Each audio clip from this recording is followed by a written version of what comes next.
we're going to start with Saints at Chargers. Chargers opened up at -3. Now you can get -3s at plus money or -2.5s at -110. They opened at 44.5. Now there's 44s and 43.5s. Teddy Bridgewater started in that Saints 34-25 loss, played throughout the first half, 14-19, 134 yards, 1 touchdown on 18-yard pass to Dan Arnold. Tyrod Taylor started and looked good. 6 of 6, 72 yards. Man, that's a nice place for it. I know the Chargers have some issues, and we've talked about some contract concerns, but I'm telling you that having Rivers and then Tyrod Taylor backing him up is a very comfortable position for these Chargers. Let's go, Donnie, right side. Saints at Chargers. What do you think here? Yeah, these are usually the tougher games for me to try to pick off in the preseason when you get those veteran quarterback type teams. But the good part about it is here, you do have some pretty decent backups that are going to be able to move the football, and you got some 2 athletic quarterbacks that can get after it, even when you get down to Taysom Hill for New Orleans. Didn't overall like the performance last week by Teddy Bridgewater and the New Orleans team. I think it'll be a little bit cleaner this week, but taking a look to see what the Chargers are going to do, as you said, the backup quarterback Tyrod Taylor, these are great preseason quarterbacks to have, as opposed to picking off a side, which is I see, opens up at 3. Now you're getting 1.5s, 2.5s across the board. I tend to think that there might be some points in this game, even though it looks like it opened up 44.5 down to 44, some 43.5. I'm actually going to lean on the over in this one because I like the backup quarterback playing this one. I think you get a little bit more cleaner of an effort out of both sides here. Give me the over in this game, Jimmy. Taking the over. Saints Chargers. Now, I took the over in the Chargers Cardinals and lost that, and that was unfortunate. It was just the first half over. That was unfortunate. And we talked about the difficulties in the first quarter there, that it could have come through, and I don't want that to get in the way of me going back to the well here. Donnie, right side, another spot where one of our experts is going against the market move here, like in the over. Whale Capper, Saints at Chargers. I have a slight lean here on the Saints, and I would take the money line if I'm backing the Saints.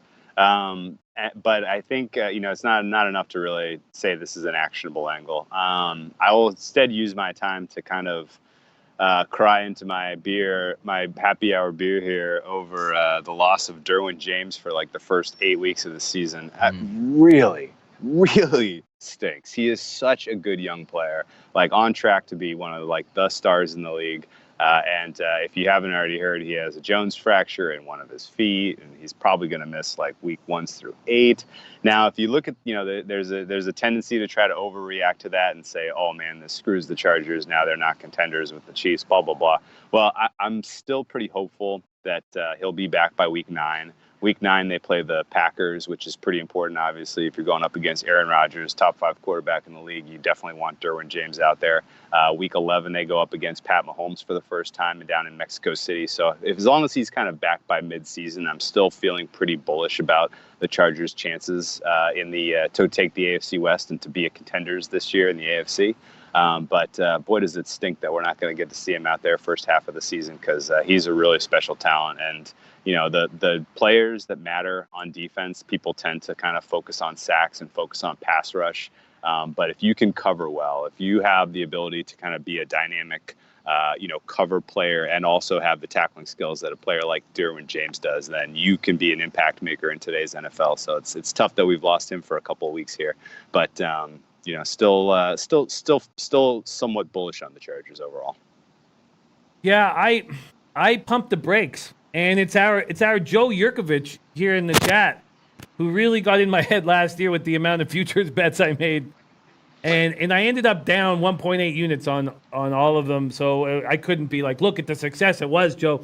But and Gas Station Sushi, a great capper who's with us as well. He says Bridgewater has every reason to play well in the preseason, but I'm not convinced that he will play well.